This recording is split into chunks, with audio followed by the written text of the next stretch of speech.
এই মামলাগুলি পলিটিক্যালি হয়তো ছিল না, সেসব তর্কের বাইরে যেই যদি আমি বলি, ঘটনা দুটো তো ঘটেছে নিশ্চয়ই, এবং যারা আসামি ছিলেন সবাই খালাসও পেয়ে গিয়েছে। জি। তাহলে এই ঘটনাটা ঘটালো কারা?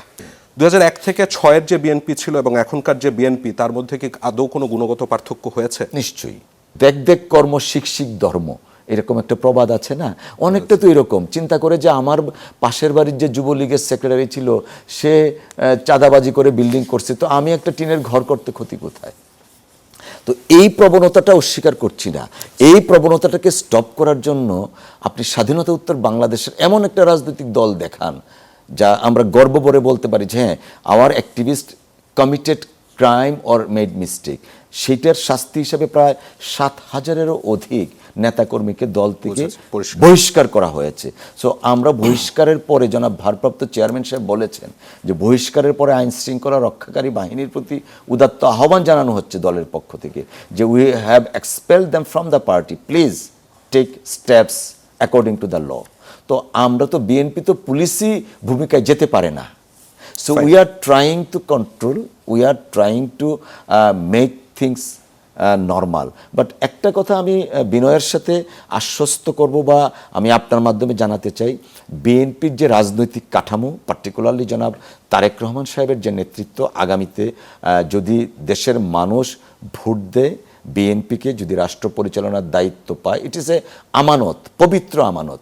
সেই আমানতের খেয়ানত বিএনপি করবেন না এবং দৃষ্টান্ত হয়ে থাকবে ভবিষ্যতের রাজনৈতিক শাসন ব্যবস্থার জন্য। যেটা বললেন যে পবিত্র আমানত, সে আমানত বিএনপি এর আগে আরো 2বার পেয়েছিল। তো আপনাদের সর্বশেষ যে সময়টা ছিল 2001 থেকে 2006, জি, 1/11-এর আগে, আমি সেই সময়কার, যেহেতু আওয়ামী লীগ ফ্যাসিস্ট, আপনি সময়টা বিশ্লেষণ করছিলেন, আমি সেই সময়টায় বিএনপিকে নিয়ে একটু দর্শকদেরকে মনে করিয়ে দিতে চাই, যেহেতু অনেক আগের ঘটনা। 2006 সালের 18ই নভেম্বর প্রথম আলোতে একটা প্রতিবেদন দেখানো হয়েছিল, মানে তখন আপনারা ক্ষমতায়, যেখানে বলা হয়েছে নির্বাচন কতটা গ্রহণযোগ্য হলো কিংবা প্রধান প্রধান রাজনৈতিক দল অংশ নিল কিনা, তার চেয়ে বিএনপির কাছে অনেক বেশি গুরুত্বপূর্ণ যে কোনো অবস্থা আওয়ামী লীগকে ক্ষমতার বাইরে রাখা। 1/11 হয়ে যাওয়ার পরে 14ই জানুয়ারি প্রথম আলোতে মতিউর রহমান সাহেব, তিনি একটি সম্পাদকীয় লিখলেন, আমি কোট আনকোট করে বলি। তিনি লিখেছিলেন, বিগত 5 বছরে বিএনপি ও 4 দলীয় জোট সরকারের থাকাকালে যেভাবে ক্ষমতাকে কুক্ষিগত করেছে, প্রশাসন, পুলিশ, বিচার বিভাগ সবকিছুকে দলীয়করণ করেছে, প্রশাসনের সর্বত্র দুর্নীতির বিস্তার ঘটিয়েছে, তারই পরিণতিতে দেশে সর্বব্যাপী সংকট সৃষ্টি হয়েছিল। এরপর আরো কয়েকজনের নাম উনি উল্লেখ করেছেন, আমি সেগুলো আর এখানে বললাম না। 2001 থেকে 6-এর যে বিএনপি ছিল এবং এখনকার যে বিএনপি, তার মধ্যে কি আদৌ কোনো গুণগত পার্থক্য হয়েছে? নিশ্চয়ই, নিশ্চয়ই। আমি তো দেখছি না, এখনো তো সন্ত্রাসী চাঁদাবাজির অভিযোগ উঠছে। হ্যাঁ, অভিযোগ উঠছে। আপনি যদি 2001 প্রমাণও পাওয়া যাচ্ছে। গতকালও দেখলাম একটা বাসের মধ্যে আগুন লাগিয়ে দিল, আলিফ বাসে, সেখানেও বিএনপির নেতাকর্মীদের বিরুদ্ধে অভিযোগ উঠেছে। কোন লেভেলের নেতাকর্মীদের বিরুদ্ধে অভিযোগ উঠেছে? তৃণমূলের কোন লেভেলের? এখন বর্তমান অবস্থার অনেকে পদধারী নেতাও আছেন। হ্যাঁ, আমি অস্বীকার করছি না। বর্তমান অবস্থার প্রেক্ষিতটা হয়েছে কি, একজন সাধারণ মানুষ বা আমি যেটা বললাম গত 15 বছর 16 বছর মানুষের মাইন্ড সেট আপ হয়ে গেছে যে আমি ইচ্ছা করলেই একটা জিনিস নিয়ে নিতে পারি। আওয়ামী দুঃশাসনের যে একটা ফলশ্রুতি, দেখেন, আমরা এটা অস্বীকার করার কোনো উপায় নাই, সমাজ ব্যবস্থাটাকে ভেঙে ফেলা হয়েছে। একটা সময় ছিল মসজিদের ইমাম, স্কুলের শিক্ষক, তাদের নেতৃত্বে সমাজ ব্যবস্থা, সমাজটা রান করত। সেটা কিন্তু নাই, চলে গেছে ছাত্রলীগ যুবলীগের হাতে। তো এই অবস্থার প্রেক্ষিতে 1 বছরের মধ্যে you can not expect to change overnight everything. আস্তে আস্তে সেটাকে সহানুভূতি পর্যায়ে যাবে। আর বিএনপির নাম নিয়ে অনেকেই কিন্তু এই কাজগুলো করছে। হয়তো দেখা যায় যে আওয়ামী লীগের যারা দুঃশাসনের নেতৃত্বে পর্যায়ে ছিল তারা দেশ ছেড়ে পালিয়েছে, অনেকেই পলাতক অবস্থায় আছে। বাট তাদের যে যারা দোসর ছিল ছোটোখাটো পর্যায়ে, যারা প্র্যাকটিক্যালি এই সমস্ত রাহাজানিগুলা করতো, তারা কিন্তু কম বেশি আছে। তারা জামাত, বিএনপি বা অনেকের সাথে মিশে গেছে বা অনেকেই ক্রাইমটা করে বিএনপির নাম দিয়ে চলে আসছে এবং দুঃখজনকভাবে অনেকেই কিছু না করা সত্ত্বেও বিএনপিকে একটা লেভেলিং করার চেষ্টা করছে। আপনি যেটা বললেন 2001 থেকে 2006 পর্যন্ত, দেখুন, একটা দল যখন রাষ্ট্র ক্ষমতায় যায়, আমরা কখনোই সেটা দাবি করা সেন্সিবল হবে না তার প্রত্যেকটা স্টেপসেই শুদ্ধ। আমরা যদি সেইভাবে বলি যে সমস্ত বিষয়গুলো হওয়া উচিত ছিল না হয়েছে, unfortunately we learn from that mistake. Mistake never been a problem. স্বীকার করবার মতন ম্যাচুরিটিটা আমি সেটা বলছি না। Mistake never been a problem provided you learn from that mistake. So 2001 থেকে 2006 পর্যন্ত বিএনপি রাষ্ট্র পরিচালনায় যে অবস্থা ছিল, এখন সেটা আরও ফার বেটার হবে। বেটার হবে এই কারণেই বিএনপির মধ্যে অনেক নতুন নেতৃত্ব আসছেন এবং বিএনপির যে রাষ্ট্র মেরামতের 31 দফা কাঠামোটা ঘোষণা করা হয়েছে, সেটার আলোকে কিন্তু আগামী রাষ্ট্র পরিচালনা হবে। এবং সেই রাষ্ট্র মেরামতের যে 31 দফাটা দেওয়া হয়েছে, এই 31 দফার প্রায় 95% বা 90%ই কিন্তু এখন যে রাষ্ট্র মেরামত, এই রাষ্ট্র মেরামতটা কিন্তু ওইটার মধ্যে ঘুরপাক খাচ্ছে। অতএব আগামীর বিএনপির রাষ্ট্র পরিচালনা কেমন হবে সেটা তো আপনি 31 দফার মাধ্যমে বুঝতে পারেন। It is our political commitment 31 দফার বাস্তবায়ন। Gradually will do it. এই যে ধরেন 10 বছরের বেশি প্রাইম মিনিস্টার কেউ একক ব্যক্তি থাকতে পারবেন না, সেটা কিন্তু জনাব তারেক রহমান আপত্তি জানিয়েছিল ঐক্যমত্য কমিশন। না, আপত্তি জানায় নাই, যদি কিন্তু দিয়ে রাজি হয়েছে, যদি কিন্তু দিয়ে রাজি হয়েছে। এটা তো 2023 সনের 11 জুলাই বিএনপির ভারপ্রাপ্ত চেয়ারম্যান জনাব তারেক রহমান সাহেবই সর্বপ্রথম, এই যে দেখেন আইডিয়াটা কার, চেয়ারম্যান সাহেবের, তিনিই বলেছেন যে 10 বছরের বেশি একাধারে কেউ থাকতে পারবে না। হ্যাঁ, সেটার ধরন কিছুটা চেঞ্জ হয়েছে, দিস ইজ উই ওয়েলকাম। আমরা একটা প্রস্তাব দিলাম, সেই প্রস্তাবটার সাথে যদি আপনি সংযোজন বিয়োজন করে এর চেয়ে বেটার হয়, সেটা তো এইটাই তো হচ্ছে বিএনপির সৌন্দর্য। বিএনপির বিউটিটাই হচ্ছে they can accept criticism, they can learn from their mistake, they can introduce new thing and accommodate your opinion. This is BNP, একটা উদার গণতান্ত্রিক রাজনৈতিক দল। আমি বিএনপি রাজনীতিতে আবার আসবো একটু পরে। আমি একটু 21 আগস্টের গ্রেনেড হামলা এবং 10টা অস্ত্র মামলাটায় চলে যেতে গেলাম। এই মামলাগুলি পলিটিক্যালি হয়তো ছিল না, সেসব তর্কের বাইরে যেই যদি আমি বলি, ঘটনা দুটো তো ঘটেছে নিশ্চয়ই, এবং যারা আসামি ছিলেন সবাই খালাসও পেয়ে গিয়েছে। জি, তাহলে এই ঘটনাটা ঘটালো কারা? এই ঘটনাটা কে ঘটালো? আমি যদি 21শে আগস্ট, ইনফেমাস 21শে আগস্ট দিয়ে শুরু করি। আমি আজকে এইখানে বসেও যে 24 জন মারা গিয়েছিলেন, সেটার জন্য এখনো কিন্তু আমরা সকলেই শোকবহ। কোনো রাজনৈতিক সমাবেশে এরকম হওয়া উচিত না। বাংলাদেশ একটা স্বাধীন দেশ এবং আমরা গণতন্ত্রটাকে পুনঃপ্রতিষ্ঠা করার জন্য সংগ্রাম করছি। এই ধরনের সিভিয়ার একটা ক্রাইম, হিনিয়াস ক্রাইম, নিশ্চয়ই সেটার বিচার হওয়া উচিত ছিল। কায়সার খান, আমি দুঃখিত, আবার একটু ইনফর্ম করে নিই। 2004 সালের 21 আগস্ট যখন ঘটনাটা ঘটলো, বিএনপি তখন ক্ষমতায়। জি, আমি একটু দর্শকদেরকে মনে করিয়ে দিতে চাই যে এরপর বিএনপি কি করেছিল। তার পরের দিন আওয়ামী লীগ মামলা করতে গিয়েছিল, পুলিশ তা নেয়নি, পুলিশ বাদী হয়ে সেই মামলাটি করেছিল। এবং তার পরের দিন অর্থাৎ 22 আগস্ট বিচারপতি মোহাম্মদ জয়নুল আবেদিনকে নিয়ে 1 সদস্যের তদন্ত কমিটি গঠিত হয়। 40 দিনের মাথায় তার 162 পৃষ্ঠার একটা তদন্ত প্রতিবেদন জমা দেন, যেখানে বলা হয় একটি শক্তিশালী বিদেশি গোয়েন্দা সংস্থা জড়িত ছিল। তার 10 মাস পর 2005 সালের 9 জুন বিএনপি তখনও ক্ষমতায়, নোয়াখালীর সেনবাগ উপজেলার বীরকোট গ্রামের জজ মিয়াকে সিআইডি আটক করে 164 ধারায় জবানবন্দি দেয়।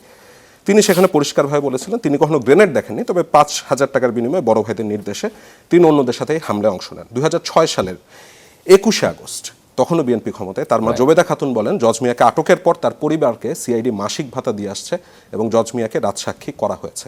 এবং সেই সময় বিএনপির পক্ষ থেকে বারবার এক ধরনের প্রচারণাও ছিল যে হাসিনা নিজেই তার সমাবেশে বোমা হামলা চালিয়েছেন, কারণ তিনি তো মরেননি। আপনার কি মনে হয় না যে বিএনপি সেই সময় যদি এক্সটেন্সিভলি এই মামলাটি পরিচালনা করতো তাহলে হয়তো এত নাটকই হতো না? কারণ জজ মিয়া কাণ্ডটি তো করবার দরকার ছিল না। আপনার হোমওয়ার্কটা I sincerely appreciate your homework, but আমি আপনার হোমওয়ার্কের সাথে অত্যন্ত বিনয়ের সাথে কিছু সংযোজন করতে চাই। আপনি একটু দয়া করে লিখেন, অন্য একবার বলবেন। সেটা যেমন আপনার ওই হোমওয়ার্কের মধ্যে যদি এইটা থাকতো যে দেশনেত্রী বেগম খালেদা জিয়ার নেতৃত্বাধীন তৎকালীন সরকার FBI কে আমন্ত্রণ জানিয়ে বাংলাদেশে, এটা আসেনি, FBI কে বাংলাদেশে এনেছিলেন, স্কটল্যান্ড ইয়ার্ডকে এনেছিলেন এবং এই দুইটা তদন্ত সংস্থা শেখ হাসিনার কাছে গিয়েছিলেন এবং তার জবানবন্দি নিতে চেয়েছিলেন। কিভাবে হলো, যখন ব্যর্থ হলো তখন আপনার ওনার যে যে গাড়িটা ছিল, যে জিপটা ছিল, জিপ ইন কোয়েশ্চেন, সেটার ফরেন্সিক এভিডেন্স নেওয়ার জন্য ওনারা প্রচেষ্টা চালিয়েছিলেন। শেখ হাসিনা ওয়াজেদ ডিনাই করেছিলেন। তো এর পরবর্তীতে যখন কাউকে সংবাদ, এই হোমওয়ার্কটার মধ্যে এই দুইটা আনিয়েন যে FBI এবং স্কটল্যান্ড ইয়ার্ডকে এনেছিল তদন্তের স্বার্থে এবং জাতীয় এবং আন্তর্জাতিকভাবে তদন্তটাকে গ্রহণযোগ্য করার জন্য। It has been denied by Sheikh Hasina Wazed and Awami League. তারপরে অন্য স্টেপগুলো নেওয়া হয়েছে। নিশ্চয়ই আপনার যে স্টেপগুলো বলেছেন সেইগুলো নেওয়া হয়েছে। দেখুন, আমি মনে করি যে এইরকম একটা হিনিয়াস ক্রাইম যার তদন্তটা হওয়া বিএনপি কি দায় এড়াতে পারে এর, মানে যেহেতু তারা সরকারে ছিল BNP তখন এবং তাদের সময় প্রধান বিরোধী দলের নেতার বিরুদ্ধে এরকম হামলা, দলগতভাবে তো বিএনপি তাৎক্ষণিকভাবে সেটার সমবেদনা জানিয়েছেন এবং দেশনেত্রী বেগম খালেদা জিয়া দলের চেয়ারপারসন হিসাবে, প্রধানমন্ত্রী হিসাবে ওনার বাড়িতে পর্যন্ত গিয়েছিলেন কমফোর্ট দেওয়ার জন্য।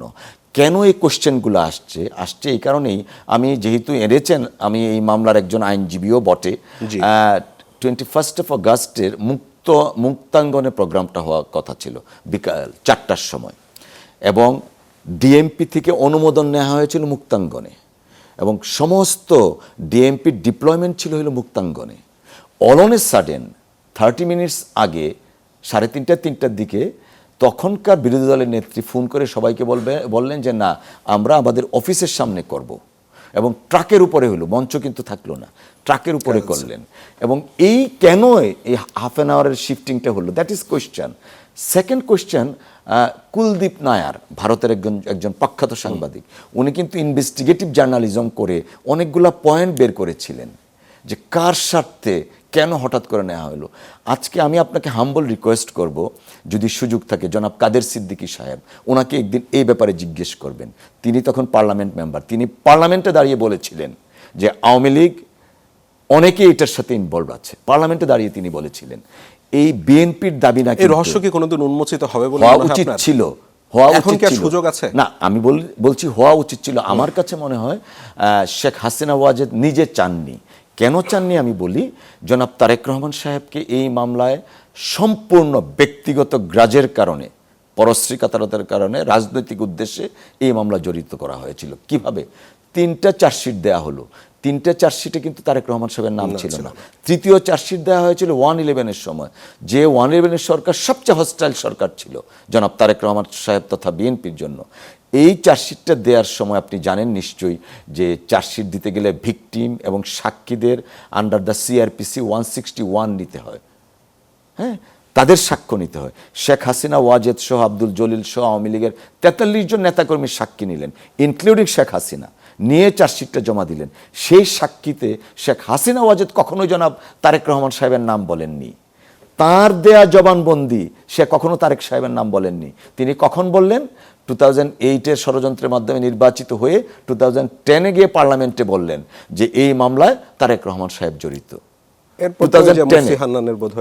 তারপরে নতুন করে চার্জশিট হলো, মুফতি হান্নান ছিলেন কন্ডেম সেলের আসামি, তাকে সেই কন্ডেম সেল থেকে সরাসরি 167 দিন রিমান্ডে নিয়ে তারেক রহমান সাহেবের নামটা আনা হলো। কিভাবে? যে XYZ গেছে হাওয়া অফিসে গিয়ে ওনার সাথে দেখা করেছে, উনি বললেন যে ওনাদের সাথে যোগাযোগ করেন। এই আমরা যদি কনসিডারও করি for the argument sake, there is no offence against that statement. তারপরেও যেহেতু মুফতি হান্নানের স্বীকারোক্তি প্রত্যাহারের জন্য পরের দিনে অনুরোধ করিয়েছেন, ওরা ভাবলো যে মুফতি হান্নানকে যদি ডকে তোলা হয় তাহলে ইন্টারোগেশন করলে থলের ফাঁসি হয়ে গেল। হ্যাঁ, না, ফাঁসিটা কখন হলো? 21 আগস্টের মামলার রায়ের আগে ফাঁসি দিয়ে দিল, যেন মুফতি হান্নান তার জবানবন্দি আদালতে না দিতে পারেন। তো আমি মনে করি শেখ হাসিনা ওয়াজেদ বা আওয়ামী লীগ চাননি 21 আগস্টের মামলার বিচার হোক, যে কারণে এই ধরনের নাটক করে জনাব তারেক রহমান সাহেবকে জাতীয় এবং আন্তর্জাতিক পরিমণ্ডলে বিতর্কিত করার অপচেষ্টার অংশ হিসাবে ওনাকে আপনারা যদি ক্ষমতায় যান আবার এই মামলাটাকে রিভাইভ করবেন নাকি, চেষ্টা করবেন নাকি বের করার? কি হয়েছে? দেখুন, যে কোনো ক্রাইমেই ক্রিমিনাল অফেন্স যে কোনো সময় তদন্ত হতে পারে, এবং এটা পুলিশ, সিআইডি তাদের দায়িত্ব, রাষ্ট্রের দায়িত্ব। এটা একটা হিনিয়াস ক্রাইম সংগঠিত হয়েছে, সেই হিনিয়াস ক্রাইমের তদন্ত করা, প্রকৃত অপরাধীদের বের করা রাষ্ট্রের দায়িত্ব। আমি এইবার 10টা অস্ত্র মামলায় চলে যেতে চাচ্ছিলাম, এবং সেই 10টা অস্ত্র মামলা, এটাও 2004 সালের এপ্রিলের ঘটনা, এবং 2007 সালের 10 নভেম্বর চট্টগ্রামের একটা আদালত সেই ঘটনাটার অধিকতর তদন্তের সুপারিশ করেছিল। তখন অবশ্য 111-এর গভর্নমেন্ট ছিল, এবং সেই সময় 10টা অস্ত্র মামলার ঘটনাটি যখন ঘটেছিল, ডিজিএফের তৎকালীন যিনি মহাপরিচালক ছিলেন মেজর জেনারেল সাদিক হাসান রুমি, তিনি আদালতে সাক্ষ্য দেওয়ার সময় বলেছিলেন বিষয়টি তিনি খালেদা জিয়াকে জানালেও তিনি ব্যবস্থা নেননি, এবং এই মামলাতেও যাদের ফাঁসি হয়েছিল সবাই খালাস পেয়ে গেল। এটারও কি কোনো সুরাহা হবে না? প্রত্যেকটা ক্রাইমেরই শুরু এটা হওয়া আপনাদের উচিত। সময় ঘটনা। হ্যাঁ, প্রত্যেকটা যার সময়ে ঘটনা হোক, রাষ্ট্রের দায়িত্ব যে কোনো একটা ক্রাইমের সুষ্ঠু তদন্ত সম্পন্ন করা। যে অবস্থায় যে কোনো ক্রাইমই হোক, যখন যার সময়ই হোক, প্রত্যেকটা ক্রাইমেরই বিচার হওয়া উচিত। ইলিয়াস আলীর গুম হয়েছে যেমন, সেটার জন্য বিচার হওয়া উচিত। গত 15 বছরে যে ফেসিস্ট হাসিনা যা করেছে তার বিচার হওয়া উচিত। কার সরকারের সময় কতটুকু হয়েছে, this is the question of a political nature, but ক্রাইমের বিচারটা হওয়া উচিত। 10 ট্রাক অস্ত্র মামলার কথা যেটা বলেছেন, আমি জানি না যে জেন্টলম্যান এই তথ্যটা যার বরাতে দিয়েছেন, আমার নজরে আসেনি। আপনার তখন তো DGFR coercion-এর মাধ্যমে, হ্যাঁ, তখন তো ওনাদের DGFR chief অনেককেই টর্চারের মাধ্যমে, মুফতি হান্নানের মতো মানুষের মতো টর্চারের মাধ্যমে অনেকে জবানবন্দি অনেকভাবে চালিয়ে দেয়া হয়েছে।